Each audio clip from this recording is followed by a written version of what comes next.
Meu nome é Leonel Rádio, eu sou agente da Polícia Civil do Estado do Rio Grande do Sul e eu queria chamar a atenção para um detalhe sobre as falas e ações do pré-candidato Jair Bolsonaro, quando ele fala de segurança pública especificamente.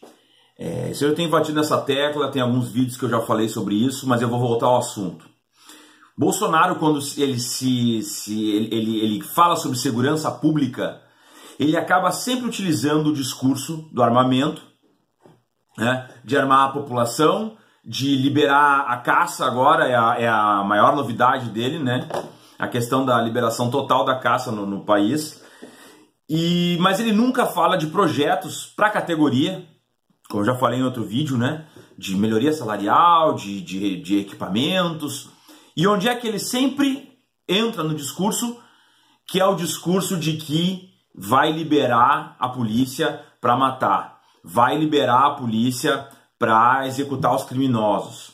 Na verdade, a gente tem que prestar atenção no que está sendo dito nas entrelinhas das falas do candidato. Na verdade, esse discurso,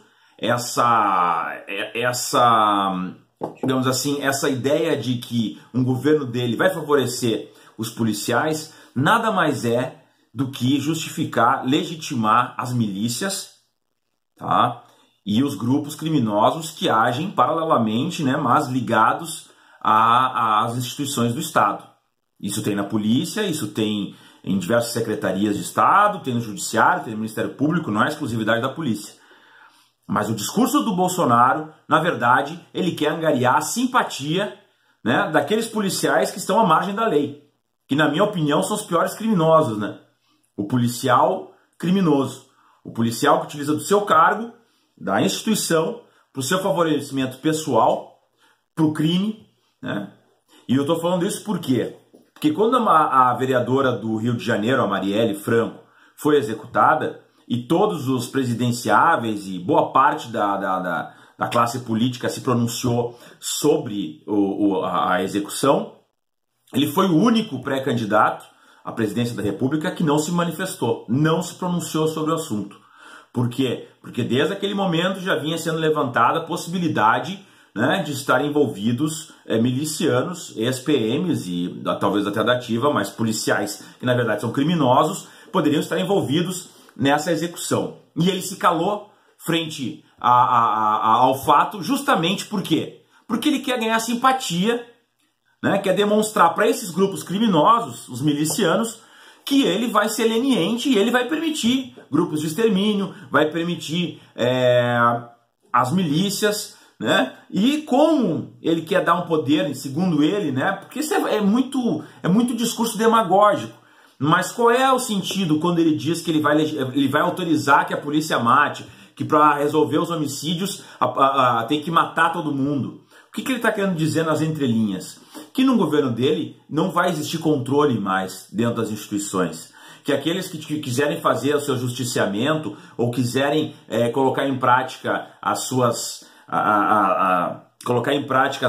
lógicas, né, de autofavorecimento vão ter essa certa liberdade.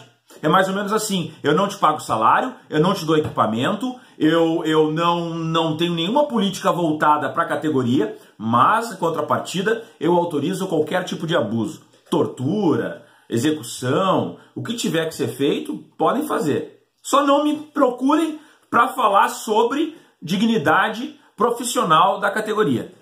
É exatamente esse o discurso que ele faz, né? E as pessoas, e muitos policiais acham que isso é o ideal.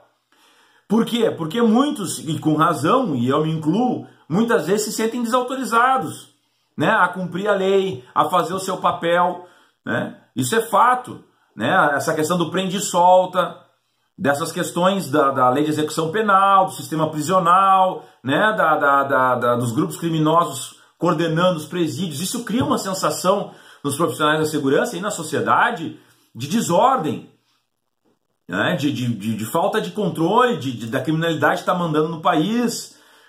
E isso existe, essa sensação, e com razão. Agora, o que ele faz? Ele não traz nenhuma proposta de modificação na lei de execução penal, por exemplo. Ele não traz nenhum projeto de reestruturação dos presídios. O que ele diz? Vamos autorizar a matar.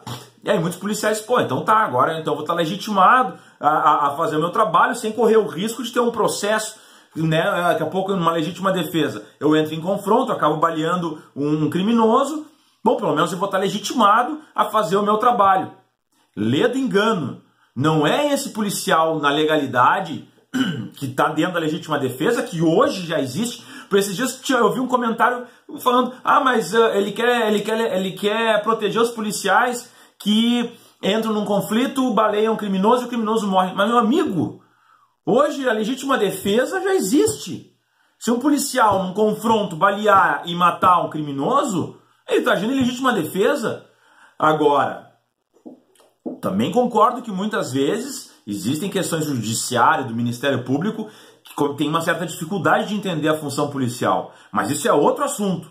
O que eu quero dizer é que, em tese, não precisaria mudar em lei nada, né? Nada na lei.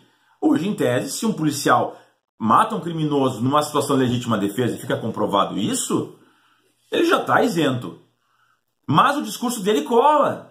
Justamente por quê? Porque as pessoas ficam, mas muitas vezes eu estou trabalhando e daí eu tenho que responder, mas não é para os bons que ele está pensando esse projeto dele. É justamente para que aqueles canalhas milicianos, aqueles policiais que estão contra a lei, estão à margem da lei, possam se legitimar e possam ter o poder total sobre as suas ações. Para quê? Para que também sejam utilizados como uma massa política de votos, né, a fazer campanha e a proteger de uma forma totalmente agressiva um possível governo dele. Né, e executem aqueles que são contrários, executem os políticos que discordam, né, e vão ter o aval de um presidente da República e dos seus asseclas. Então vão perseguir os bons policiais, porque policial corrupto executa outros policiais honestos e policiais que estão fazendo o seu trabalho. Então eles não são colegas. Não é porque eles fizeram um concurso ou entraram sei lá como na instituição que automaticamente se transformaram em pessoas diferenciadas, pessoas elevadas e que vão ser sempre éticos, sempre corretos. Né? Não, eles executam os bons policiais, eles mancham o nome das corporações, né? São um desserviço e uns canalhas. E esse nome tem que ser dado. Não é que nem o senhor Flávio Bolsonaro, que foi lá defender 4 PMs lá no Rio de Janeiro, sendo que um era homicida, o outro era envolvido com tráfico, o outro fazia extorsão, o outro era torturador de pessoas inocentes, e ele lá defendendo. Mas eu fui lá defender os... Mas vem cá. Justamente os caras que criticam os direitos humanos, aí vão lá defender uns canalhas desses. Né? Então tu vê, eles têm uma ligação, os Bolsonaro têm ligação com a milícia no Rio de Janeiro. E não só no Rio de Janeiro. Isso tá muito claro. Silêncio frente à questão da Marielle, a questão das falas, legitimando chacinas dos policiais, legitimando a milícia, dizendo que a milícia é bem vista. Bolsonaro falou literalmente, a milícia é bem vista por muitas pessoas. Não sei por quem, talvez por quem recebe dinheiro. E agora que cada vez mais se comprova que o caso da Marielle tem relação direta com a milícia, fica mais claro ainda o porquê esse discurso cada vez mais radical do Bolsonaro, procurando legitimar toda e qualquer ação policial. Aí muitos acreditam que, não, realmente, então agora a polícia vai ser respeitada. Não, ele quer defender os corruptos das instituições, a banda podre da polícia. É isso que ele quer, porque isso vai ser massa de manobra dele e ele vai conseguir ter um colchão ali de isolamento para fazer as políticas que ele quer fazer. Então é importante que ele legitime toda e qualquer ação de violência ilegal para dizer que está do lado da polícia. Porque daí muitos policiais dizem, não, mas ele está do nosso lado. Não, ele está do lado dos corruptos da polícia. E isso é bom que seja dito. Certo? Obrigado.